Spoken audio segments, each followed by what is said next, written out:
Welcome to the Lock Shop with Nielson and Hustler, powered by Coolbet Canada.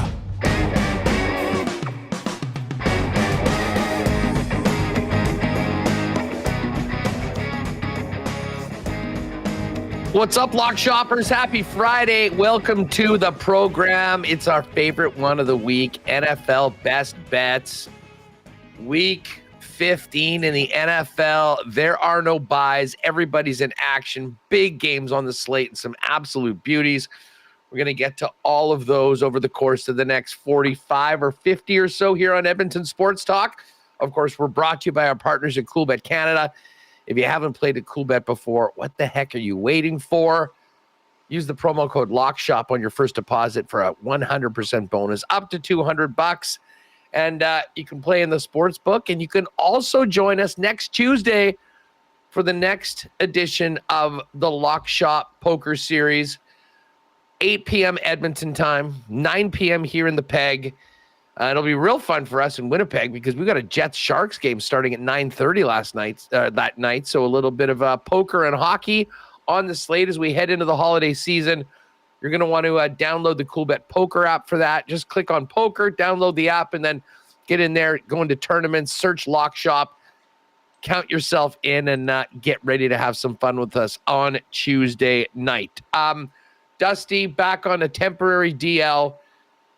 Us with you, along with Jake Bolin Moss, as I believe Patty's getting ready to put the suit on again, looking like $1 million US tax-free, and do his thing for the NLL this weekend. Jake, what's going on? How are you? Oh, not too bad, Huss, but I do have to say I was in 3 leagues this year. 2 of them I was kind of just on the edge of playoffs, didn't make playoffs in any league, didn't come last in any leagues. But the one league where I kind of had all my chips in, really stacked lineup, like looking really good. Going into last night, I got Kyron Williams and Cooper Kupp. And let me tell you, Huss, I'm not feeling too good. I'm getting texts already. It's Friday afternoon, and I'm already getting texts like, oh, what happened last night, Jake? I'm like 11-2 in this league, or however many weeks we are in. Maybe I'm 12-2, actually. 12-2 in this league. And I could go out in the first round of the 8th seed here. So tough. Yeah, listen, that game last night, we'll get into it in a minute.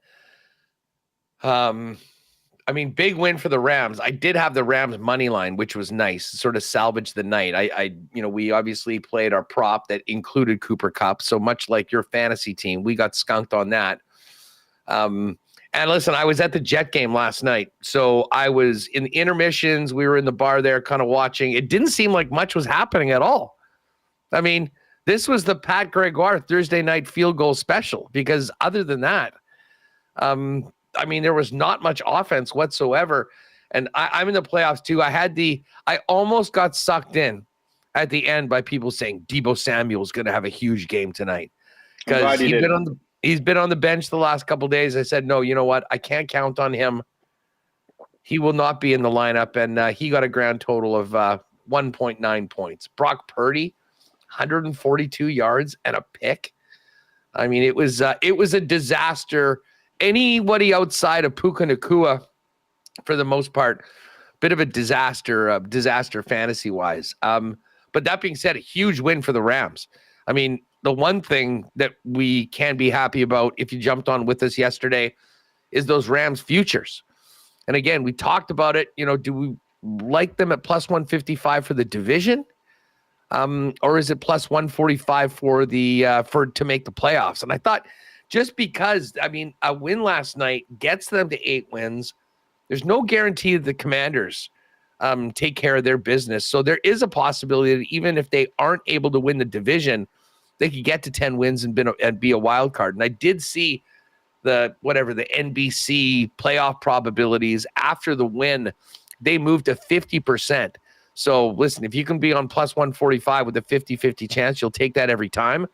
And meanwhile, the Niners have gone to 0.1%. We can officially stick a fork in the Niners. And it'll be very interesting, I guess, from a fantasy perspective, from a betting perspective, what the Niners look like in these final few games of the season, a season they came into as one of the Super Bowl and NFC favorites, and now find themselves not even in the mix for a wild card spot. Yeah, I mean, pretty pretty crazy scenario. And you know what? I totally screwed myself, Huss. We sat here, we talked about it. I should have just jumped off and immediately jumped on the Rams to make the playoffs because that's what I wanted to do. Sure enough, kickoff starts and I don't have the ticket down, and then the Rams go on to win the football game as we expected. That was the one thing, at least. I know the game wasn't a shootout by any means. There wasn't a ton of points, but the one thing, we were all on the Rams. We all liked the Rams at +3 or +2.5. They went outright. I did say, think about sprinkling the money line in a game where, I know the Niners needed it when we looked at it that way, but the Rams needed it just as bad as the Niners did. And they were a bit healthier. I went through some of the injury problems that the Niners were facing yesterday. And, yeah, it was an ugly one. I honestly, I'll be honest, I didn't watch a whole lot of the game. I was watching the Leafs. And seeing the score the way it was, I wasn't really inclined to flip over there. Yeah. I've also been watching the old Surviving Barstool there, which just came out. It's like through 6 episodos now. So okay, I've only watched the first 5. How good is that? Okay. It's a great show. I watched it. I got my girlfriend into it last year, and she's all in. I know all the Coolbet boys are all watching as well. So, yeah, I've been pretty fired up about that. So if I'm being transparent, as we are here at Coolbet, I didn't watch a ton of Thursday Night Football. Well, guess what? You didn't miss much, and it would have been that much more painful for you to watch it if you had Cooper Kupp in your lineup in the fantasy playoffs. Just on hockey for a minute, and we'll get into this more so from a peg perspective on Winnipeg Sports Talk. Heartbreaker for the Jets last night, up 2-1 on Vegas, who was so good last night. They didn't give the Jets anything. The Jets were pretty opportunistic in their goals by Chibrikov. How about that? Chibrikov, 3 NHL games, scored in all 3 of them so far. Just making people excited around here. Josh Morrissey with the beauty. But then up a goal with 3 minutes left. Gabe Vilardi takes a tripping penalty 200 feet from our net. And then 15 seconds into that power play, they call Dylan DeMello. So it's a 5-on-3 Vegas score. They ended up getting it to OT, then a turnover in overtime. The Jets lose into the extra frame for the first time this year. But then I kind of feel lucky because you look at the Central Division, the Wild lost. They got destroyed by the Oilers. We're going to get to that in just a second. The Dallas Stars lost to the Predators, shutout at home. And the Avalanche lost to Utah. And San Jose lost to the San Jose Sharks. Or St. Louis lost to the San Jose Sharks. So it could have been worse. But I wanted to bring up this Wild Edmonton game. And listen, good on the Oilers for beating down my personal most hated team in the league. Good on Dusty and the gang. I believe they cashed that EST parlay, which came through last night, which... all I need to see is the Oilers scoring 5, 6, 7 goals, and I know that EST parlay has hit before even knowing what was in it. So they got it done.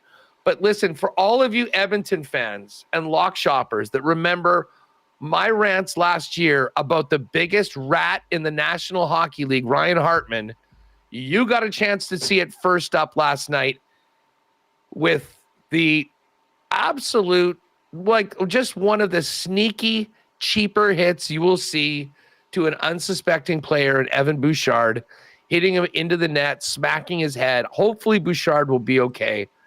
But I've been talking about this guy as an absolute rat for a long time. We all think about his stick to the face of Cole Perfetti and retribution for something that had happened with someone completely different 2 months ago.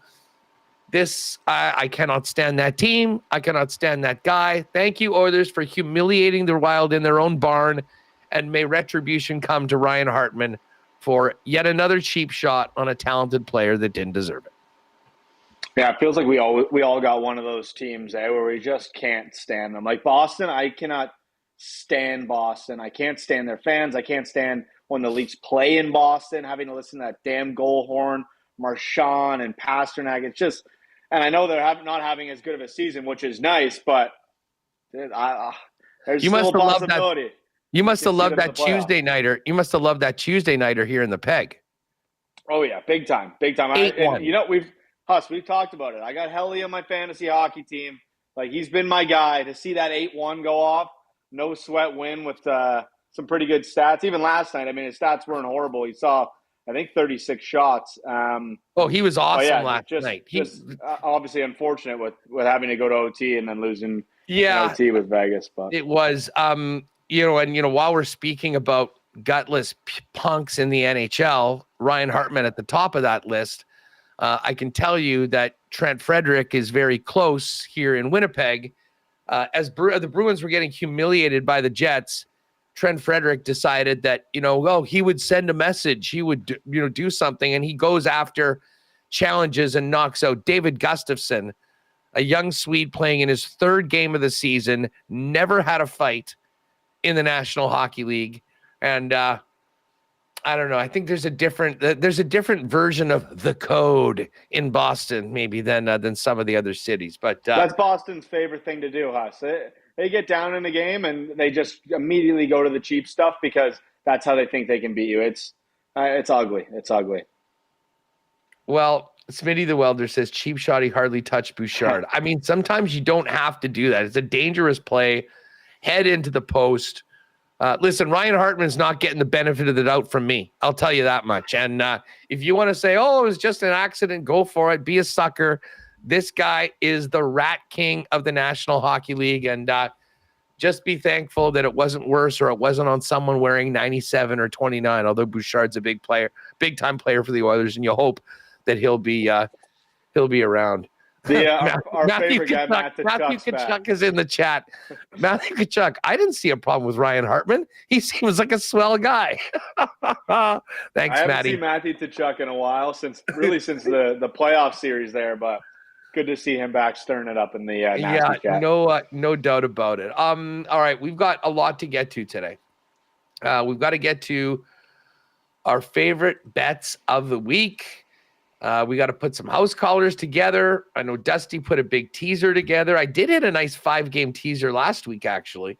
I hadn't done teasers before, but we've been talking about them enough. I figured I would put something together, and it was successful. So maybe if we've got time, I'll put one together as well. But Jake, what a slate we've got. And it would be nice if maybe one of these amazing 325 games was in the noon slate. Mm-hmm. Because I mean, when you look at this lineup, listen, in the early slate, there's tons of games, first of all. So, I mean, with nobody on the bye, we've got plenty to choose from. But I'll just run these lines down right now as we're starting off the program. And if people are driving around listening, they can get a bit better of an idea about what we're dealing with here. The Panthers are favored for the first time in 2 years. The Panthers are 3-point favorites at home against the Dallas Cowboys. Minus 147 on the money line. My Chiefs are in Cleveland. Play another nail biter against the Browns. The Chiefs are 4-point road favorites against the in the dog pound. Minus 208 on the money line. One of the more important games, obviously the Chiefs game is important to them as they try to hold on to the number 1 seed. Huge game for the Dolphins trying to stay in the wild card race, and the Texans looking to clamp down and secure the AFC South.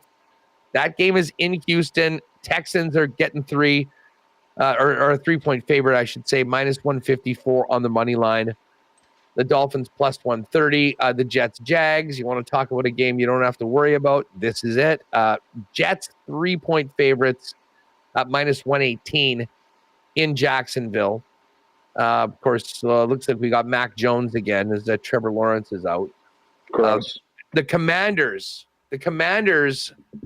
need a win. They are taking on the New Orleans Saints, who are down a few quarterbacks. 7.5 are what Washington is laying in New Orleans, minus 385 on the money line, and the Saints plus 310. The Ravens are in the Giants. Is this the biggest spread of the year? 16.5? We haven't seen any 17s this year, have we? Yeah, I think that's the biggest one. I'm actually going to confirm that as you continue on here. Yeah, I mean, it just, as I say, we rarely see big numbers like that. We've had some 12s and 13s, but Tommy Cutlets starting for the Giants. The Ravens coming off the bye. 16.5 is what you're going to have to lay to get the Ravens against the spread. And Joe Burrow, who's had quite the week, as we talked about yesterday, 5-point favorites in Tennessee. I imagine there'll be some special security at the Burrow compound Sunday afternoon when the Bengals are on the road once again. Moving to the 325 slate, or I guess 225 out west, 425 out east. Your Patriots are in Arizona to take on the Cardinals. The Cardinals are 5.5-point favorites. Indy and Denver is a big game. Indy chasing both a wild card spot and the AFC South, leading Texans. Broncos comfortably in that wild card spot right now. Denver, a 4.5-point favorite at home and -208 on the money line. Game of the week, Buffalo and Detroit. This number has been going from 2.5 to 3 to 2 to 2.5 to 3. I still think we're probably looking at 2.5, and that's where it is right now. Yep. Detroit -2.5 at -111. Bills -105 if you're taking the 2.5 points. Money line, I think there'll be a lot of money line bets on this game. Lions -135 and the Bills +115. Bucks at Chargers. Chargers are 3-point favorites. Oh, that is even money. -118 if you want to take the points with the Bucks. -143 on the money line. Tampa +121. Eagles, Steelers, Battle of Pennsylvania. And the Eagles, 5.5-point favorites at home and a -250 money line. And then we've got the Sunday Nighter. Great Sunday Nighter. Packers laying 2.5 on the road in Seattle against the Seahawks. Pretty much the exact same money line numbers we've got for the Bills, Lions. Green Bay is -135. Seattle is +115. And then 2 Monday Nighters. I mean, obviously we'll touch on these on Monday. But the Vikes -6.5 at home against the Bears. And the Falcons 4-point favorites at home against the Raiders. Also up, and if we have time, we'll get to this, the Sunday Week 15 specials, which I always love to do. You got the highest scoring game, lowest scoring game, and the highest scoring team and the lowest scoring team. I have not seen a number this low for the highest scoring game in a while, +275 for the Bills Lions, and that corresponds with a massive 54.5-point over-under. And that's another really fun thing. You usually won't have those on Friday, but on Saturday and on Sunday morning, you can always check the Week 15 specials and get numbers on who will lead the league in rushing for Sunday, who will lead the league in passing, receiving. Those are some fun prop bets to make as well. But, man, Jake, we just went through it. What a slate this weekend. Yeah, you mentioned that Ravens-Giants game. I did look. It looks to be the biggest one of the year. Last week's Panthers-Eagles game was up there. I think 13.5. I think it got up to 14 at one point, or 14.5 even. But I did notice the Ravens as the highest scoring team with the lowest odds right now. And this isn't going to be in the house colors because the number is pretty crazy. But I do want to say, my buddy pointed out today, like, if the Ravens are blowing out the Giants this week, Justice Hill could get a little bit more work. You know, if you like him in terms of rushing, I'm pretty sure the number will be low. I don't know if we have it up just yet, but it will be up at some point. And his anytime touchdown, Huss, I was pretty surprised by this. And, you know, I didn't dive deep into it, but Justice Hill anytime touchdown is +450 right now. The Giants over the last 3 weeks are giving up 2 rushing touchdowns a game. Yes, Derrick Henry could easily go in for 2, but I mean, the Ravens, if they're up big in this game, we could see a lot of rushing, resting Derrick Henry late, and a garbage touchdown from Justice Hill at +450. I just think it's worth a little sprinkle. I did jump on it myself, so something I wanted to touch on as we were kind of going through those high-scoring games and teams. I tell you what, dude, I absolutely love that. I think it's I think that's a winner. I'm riding with you on that. I'm riding with you on that. +450 on it. Let's do it. Oh, and I do see, I believe, just going to look to see this on pending bets. We had all these, by the way, just as I pull up my pending bets before we make ours. Remember the exercise we did, and I was going to test the theory if we just take 5 random unders in the hockey props at the beginning of the year? I think I might go 5-0. Come on. To the under on this. Did you guys just spin a wheel for it? You gave me we basically you like I think was it one of you guys or just gave me it was Dusty had the wheel and they had written down a bunch of random That's right. ones from what I remember. That's right. And then they spun it 5 times and those were the 5 picks. So this is what we've got. Matty Bernier's under 54.5 points. Okay. Pasta under 104.5. He's barely at a point a game. Austin Matthews under 58.5 goals. He's missed all that time. Yeah, that helps. The one I'm a little nervous about is Draisaitl's goals, 50.5. He could definitely do that. But again, you got to stay healthy for the rest of the way. Keep on going. And then Patrick Kane under 63.5 points. Like, I'll be shocked if I'm not at minimum worst case scenario, like 4-1 on these bets right now. We may have to expand the underfest for season totals next year. Absolutely. Yeah. But it's funny because like, it's one of those things where literally you pick them at random, and you kind of said like, it's one of those things where you're so prone to take the overs, but it's more than likely that these unders hit more often than not because people are more prone to take the overs. The numbers do move, and it's more likely that a lot of these unders do hit. So, you're kind of showing it with the 5 you got there. We'll see how it closes out. Staying under that 50.5 is going to be tight, but I think the other 4 are in pretty good shape. I had to look at like Kane and Beniers to see where they're at this season, but I can't imagine they're really light in the world. Like, Kane only has 10 points. So exactly. 63 is going to be tough for him. We can catch that one right now. So Draisaitl 17 points. So I mean, nothing crazy there. Draisaitl, how many games have the Oilers played now? They're what, 30? I'm just checking. Oilers have played 29 games. So he's 21 divided by 29 times 82. Okay, so he's on a 59 goal pace if he plays in all 82 You need games. him to slow down a bit. That is the one. And then of course he's not playing in the Four Nations, so he's going to probably be all locked and loaded. So that fresh. I think, and the other fans will be, you know what? If there's one loss of those 5, let it be dry, and he can keep on cashing EST parlays and doing their things. All right, well let's get to our best bets. I've got Dusty's picks here as well. Jake, what's your favorite one on the card this week? Yeah, let's start off with my guys, the Indianapolis Colts plus 4.5. It's season on the line for the Colts this week. I know it hasn't been a pretty season, going from Anthony Richardson over to Flacco after the tap out, back to Richardson. They get the big win against the Patriots on the 2-point conversion. Like, it's not like they're not trying to win football games, and they're really in no man's land.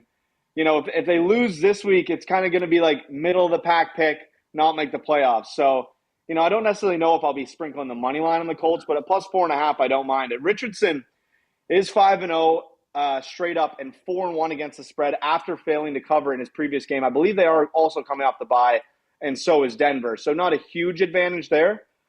And the other thing I have here is the Colts have played 21 score games under Steichen. They're 12-8 straight up, 14-6 against the spread, and when they're listed as underdogs, they are 9-3 against the spread. So if we're expecting a tight game, in which I am, it's really a playoff game for the Colts and for the Broncos, both teams with big implications with a win. I'm expecting a tight one, and I think the Colts can keep it inside that number. Even if it's a backdoor late, I think it's still possible. I like that pick. I think that is as one actually I was considering for my 4th pick.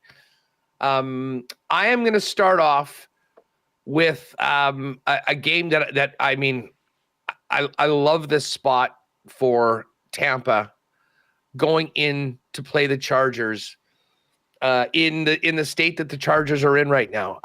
They're banged up. They're coming off a heartbreaking loss to the Chiefs on Sunday Night Football. They are back at home, and meanwhile the Buccaneers just keep on rolling, coming out of that 4-game losing streak where they were right there with some of the best teams in the league. And all they've done since then is take care of business. They destroyed the Giants. They beat the Panthers in somewhat of a close game. And it was our best bet last week. They covered handily against the Raiders. Now, could the Chargers win this game? Absolutely. But I just feel right now that Baker Mayfield is playing at a level that, make no mistake about it, he's missing some big weapons too.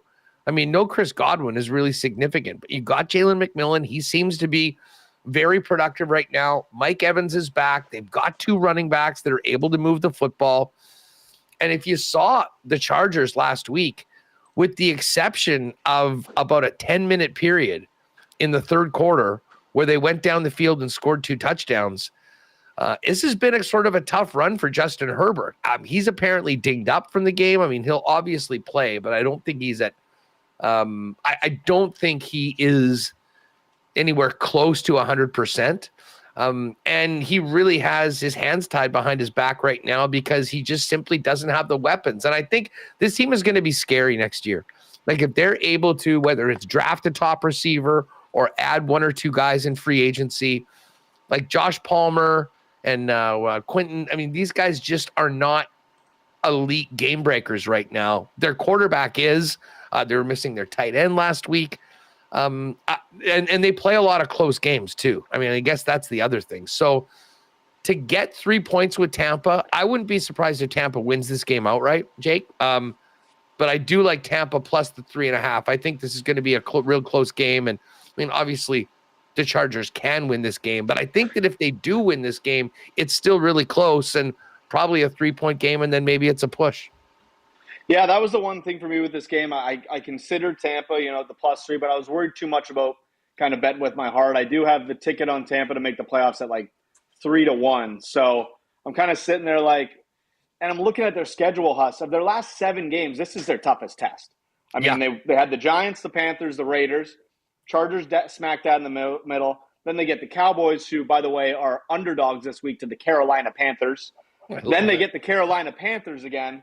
And then they get the New Orleans Saints. I know those are a couple divisional games there late, but I believe Tampa is better than those last 3 teams. We're going to find out how they fare against a team like the Chargers, in which, I'd say pretty comparable in each of their conferences. Not necessarily with how they play, but just where they kind of both sit, kind of middle of the pack, in a playoff spot as it currently stands. But, things can change with a win or a loss. So it just kind of shied me away a bit. But, I've been back in Tampa here in recent weeks, and there's no reason why I wouldn't ride with you on that one as well.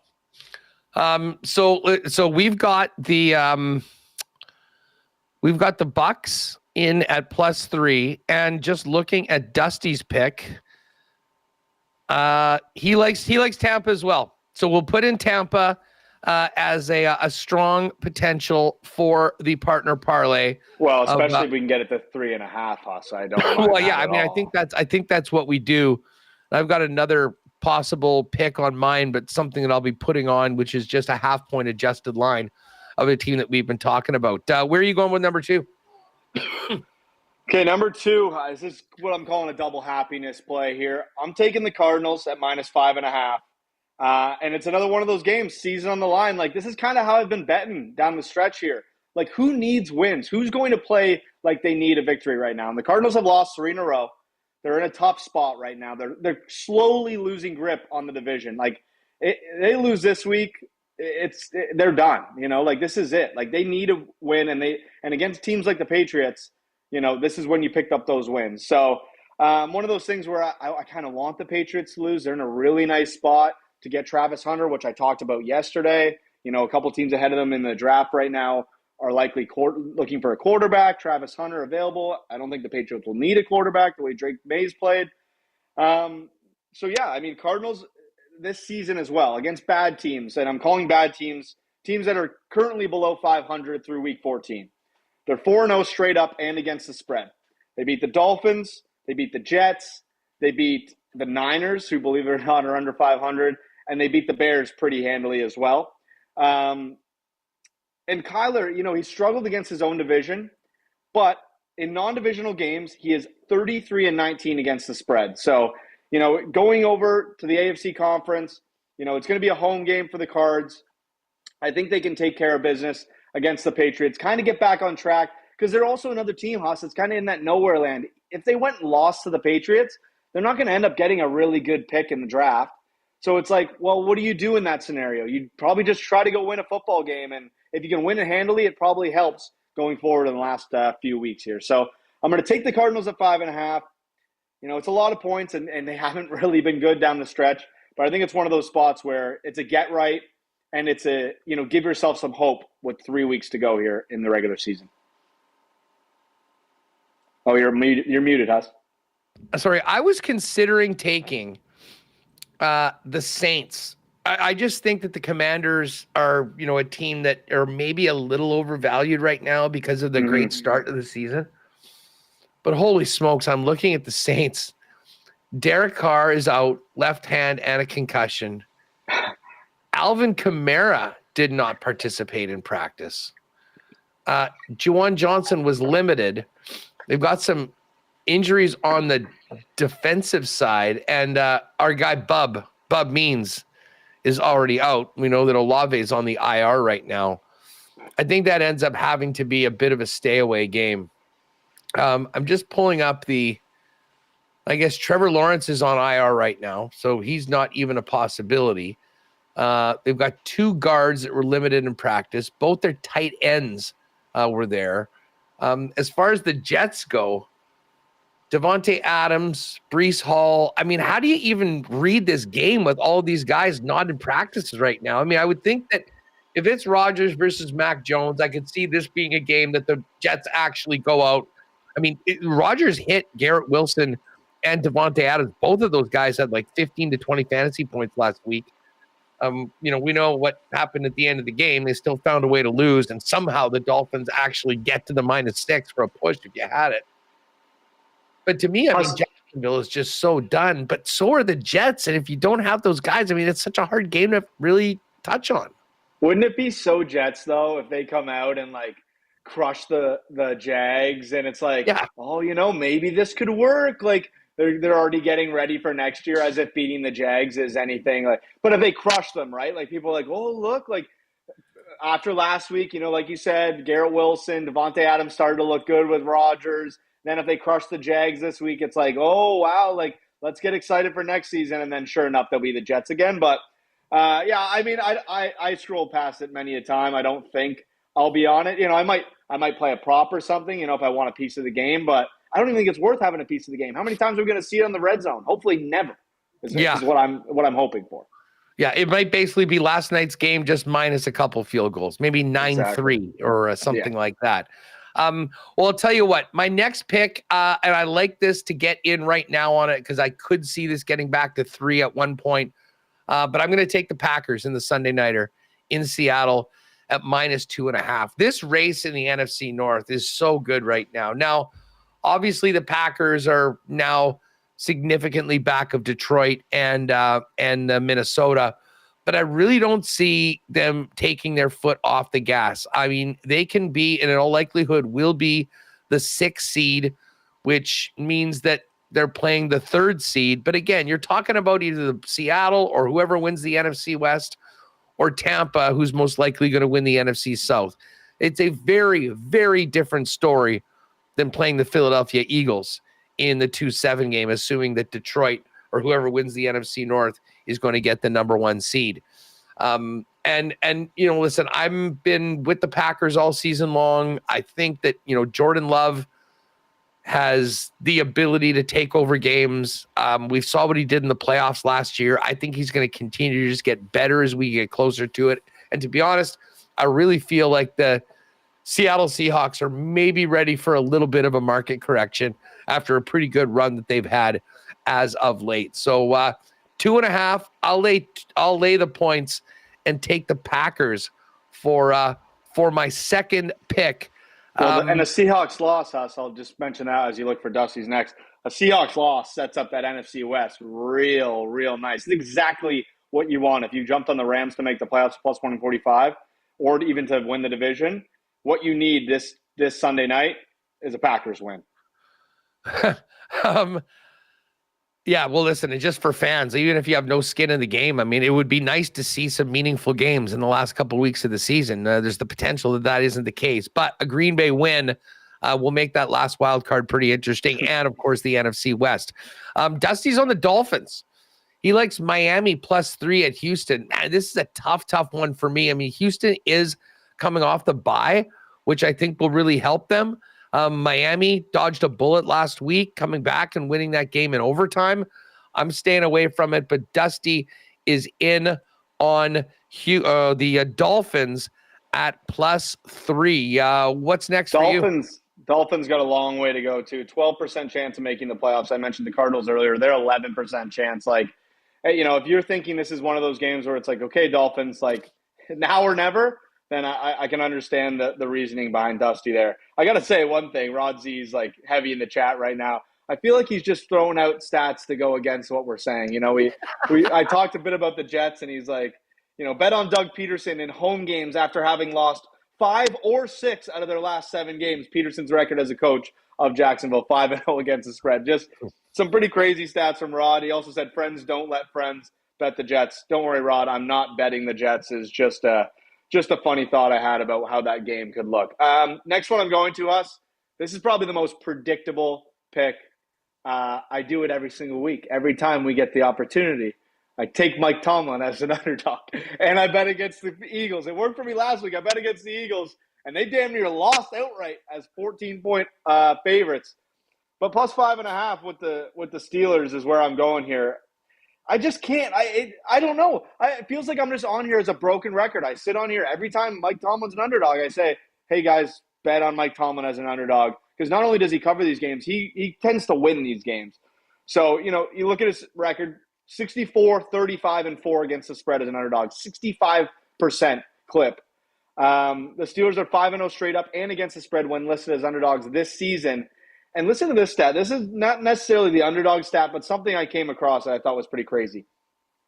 Steelers are 29-0 against the spread in games they've won straight up. So any game they've won in the last 29 games, they've also covered in. So favorites, underdogs, when they win, they cover. So if you think the Steelers are going to cover this week and the 5.5, I think you have to be at least sprinkling the money line and the possibility that they could beat the Eagles. So the best bet for me is the Steelers +5.5.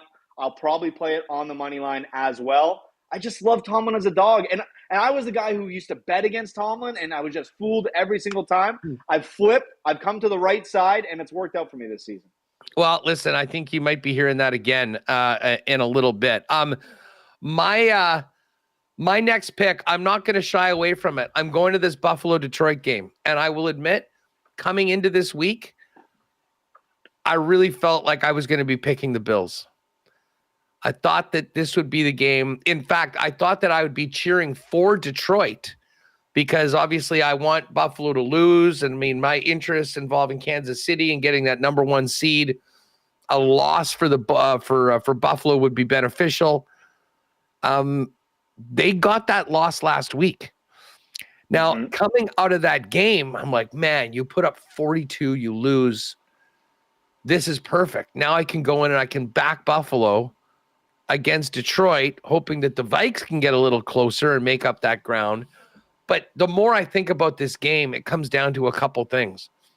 Detroit at home, in the Dome, with the extra rest, and Buffalo, I think, kind of in a bit of a lull, knowing that now there's this gap. I mean, there's no question that they're winning the AFC East. They've got the cushion on Baltimore, who's got some tough games moving forward.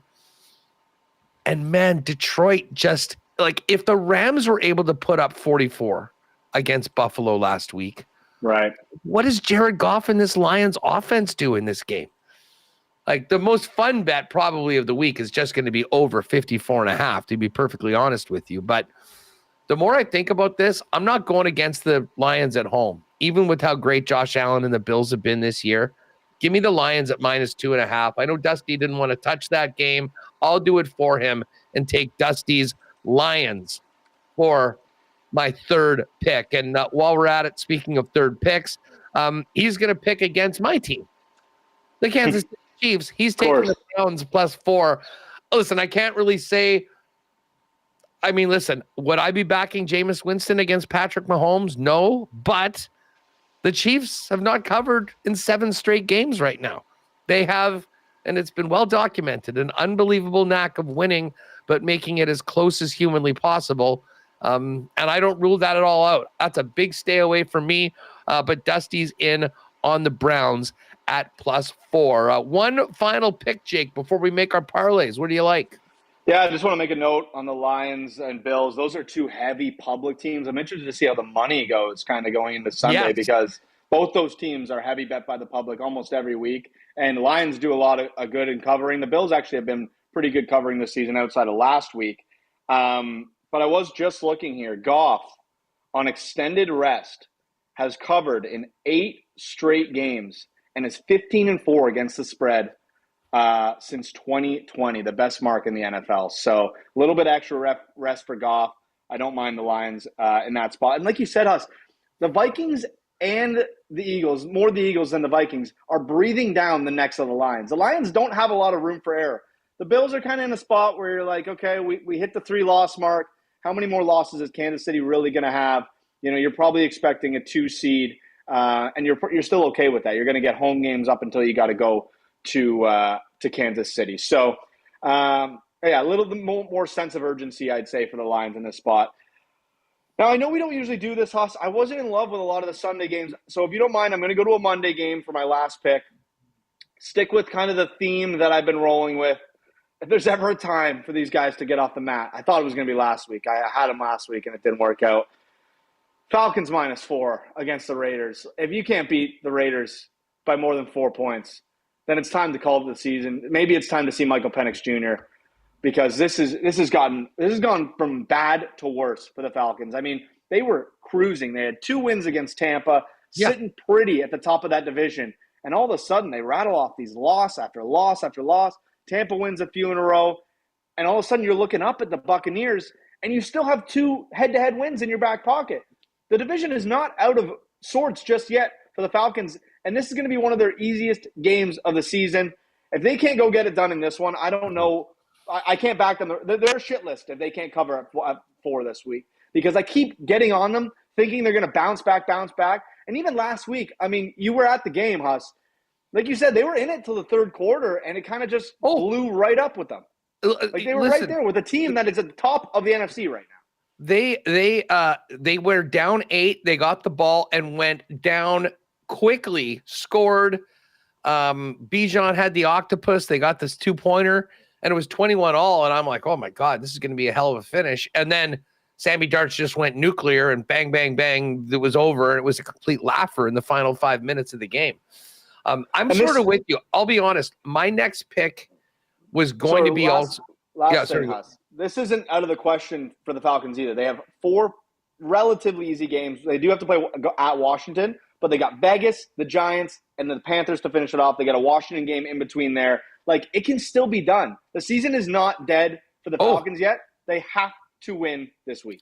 Well, and it's a very interesting scenario, too, because they'll know what Tampa's done when they get to Allegiant on the field. I mean, if the Chargers win that game, they win and they're back in first place. Exactly. I mean, that's how quick it can swing.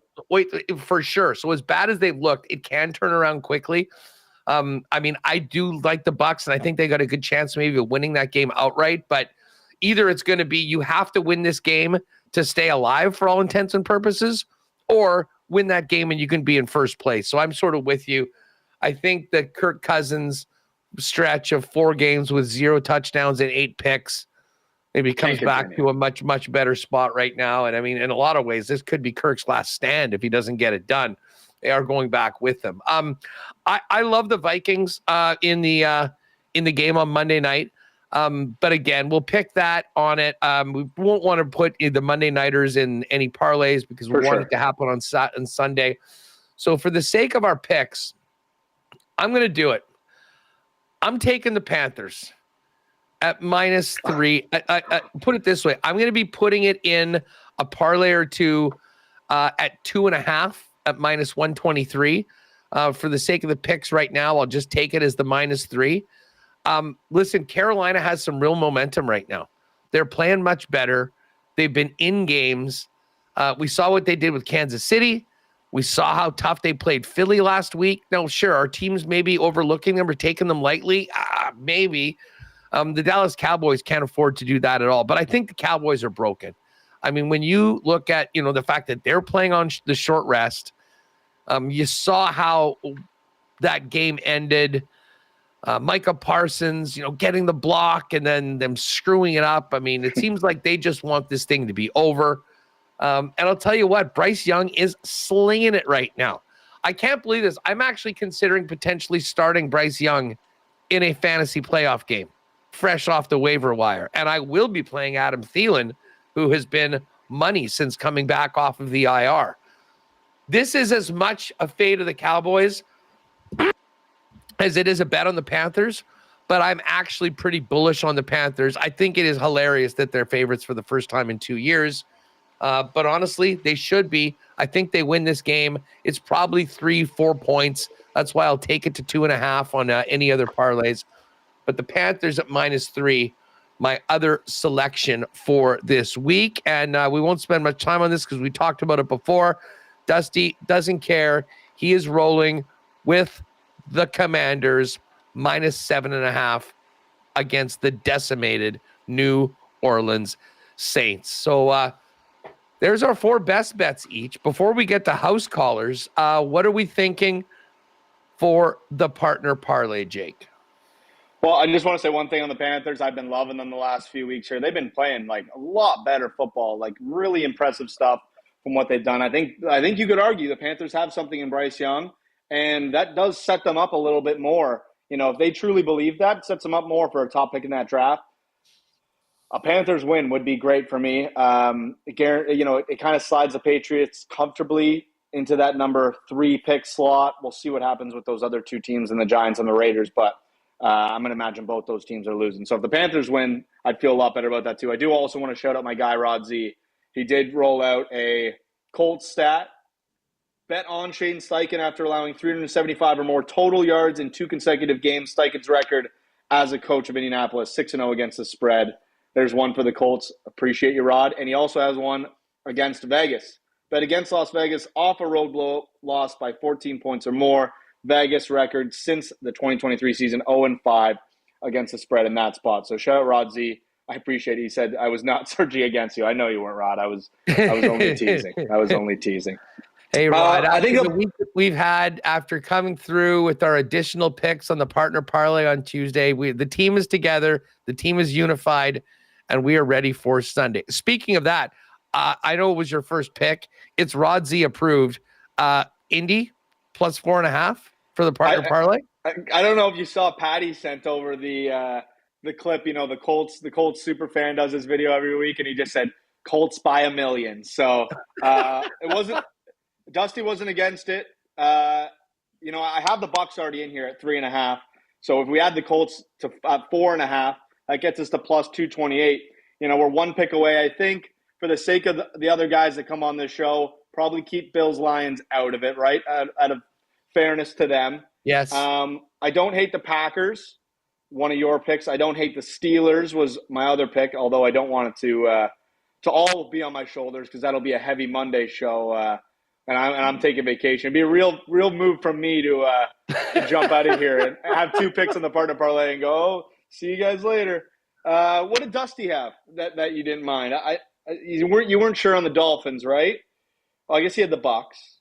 I mean, he's got the Bucks. So I mean, we're in. We can say his pick is the Bucks. We'll get that to there. I mean, I love Indy. And then, I mean, I'm big on the Packers right now. Yeah, why don't we do the Packers? I've been backing them a lot of the season. I was against them in that damn 49ers game, and I was foolish to think that was going to go another way. But I think it is one of those things where it is a market correction, Huss. Like, the Seahawks have been playing really good football. They've played a couple divisional games, though. You got to play, non-divisional game against an opponent you haven't seen. It's going to be a little bit tougher. And, to get that 2.5 before it jumps up to 3, if it jumps up to 3, is definitely a nice spot.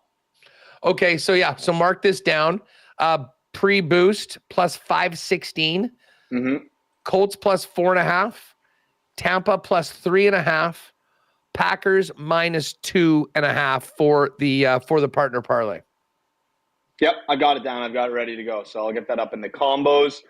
We should say before we get to the house callers, if you head over to the exclusives, you go to the Lock Shop partner parlay.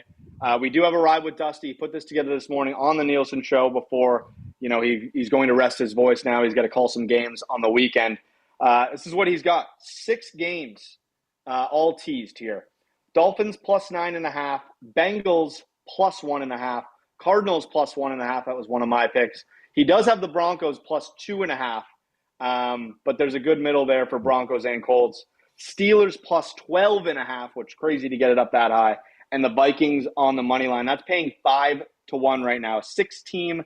He called it a spicy boy teaser, as Dusty likes to say. So that's his teaser. I'm sure you'll have something, Huss. If you want to roll out a teaser, we can get that boosted up for you as well. But yeah, I'm excited. Another week of football. We got to cherish it while we got it. Only 4 more regular season weeks. We're already into bowl season in college. Like, where does the time go? Exactly. It's to savor these, and I'm just pumped. We got the Habs here on Saturday night, and then full slate, all about football on the weekend. You know what? Here's a ride with Huss for you. I'm going with different games, although I will be with you. We're going to take Pittsburgh plus 5.5. And then we're throwing in the Lions minus 2.5 and the Panthers minus 2.5. I like it. It's plus 558. It's plus 558 before. If you can't get in on all games, you just got to jump on a few of these parlays, and you got to have a piece of everything. So yeah, but as they say, I'm still feeling very good about the 4-for-4 parlay night the other day. So hopefully that luck can continue and give us a big weekend in the National Football League. Where do you want to go for your house caller? Well, Huss, I'm going to go with your guy. I think it's time. He's had a couple weeks back here. I think it's time to go now. Isaiah Pacheco, baby, plus 110 to find the end zone. He got a bit, I think he had 7 carries that first week back. He was up to 13 last week. I still think they're going to use Hunt against the Browns here, but a game that you want to keep winning if you're the Chiefs. I know it's been like one of those crazy seasons where they're winning on doinks and all this, but I think you get Pacheco going, that's a guy you're really going to lean on come playoff time, especially in Kansas City in the cold. So I think he gets himself back in the end zone this week, and I think that'll be a big boost for the Chiefs. I love that Justice Hill pick, by the way. I know it's plus 450. We won't put it so on. Much juice. I am in on that. That might be the sneakiest play we've had in a long time. All right. Dusty is going. He wasn't going to leave the Lions completely out. He's got David Montgomery in at minus 175. So we will throw that in there. So we got Montgomery. You just took Pacheco. Patty did send his pick as well. Yeah. Pacheco's plus 110, which is nice. Yeah, I don't like that. Patty's got our guy, Many Men himself, Brian Robinson Jr. He's at minus 125.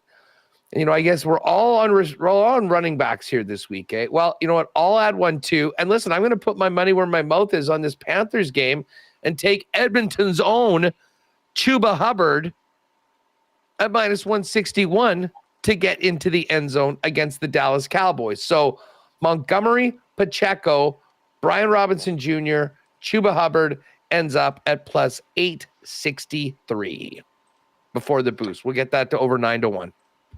Yeah, honestly, with how high it is, it probably get close to 10-1. I bet by the would love 863, probably pretty close. Yeah, F-Dog and the boys have been good care of us all in the lock shop. I think the den's ready for me, so I'm going to pop over there after this, and we'll have the parlays rolling here in the next hour and a half or so. Beautiful. Rod, Spency, Big U, the crew, Big Maple. What? Oh, Big Maple's UFC bet. I'll ride with you, Maple, on this one. Joel Alvarez by submission, plus 215. Most no-brainer bet every week. $25 on UFC. Win or lose, $25 free bet on Monday. Yeah, maybe quickly. I know you got to go, Huss.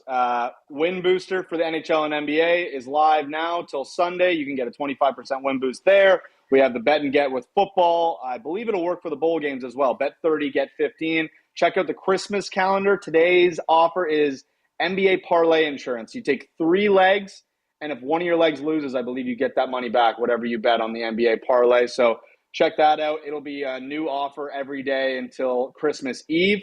Plenty to choose from. Like you said, the UFC as well. So head over there to the promotions page before the weekend starts. Make sure you're getting all the benefits that Coolbet has. Gang, great to have you all hanging with us on the Lock Shop today. EST programming will continue on the YouTube channel, on the EST stream. We got a big Winnipeg Sports Talk coming up, getting ready for the Habs to come to town tomorrow. Some more NFL talk with Hacksaw Ken Weeb on last night's Jets game, and more on the Jets as we continue this homestand here in Winnipeg. For Dusty and Pat, who are not able to join us today, for Jake Boland-Moss, I'm Huss. Good luck. May the winners be yours this weekend. And again, check out the promos and everything going on over at coolbet.com. And don't forget to join us for the next edition of the Poker Tourney on Tuesday, 8 p.m. in Edmonton, 9 p.m. right here in Winnipeg. Have a great weekend, everybody, and we'll see you on Monday in the Lock Shop.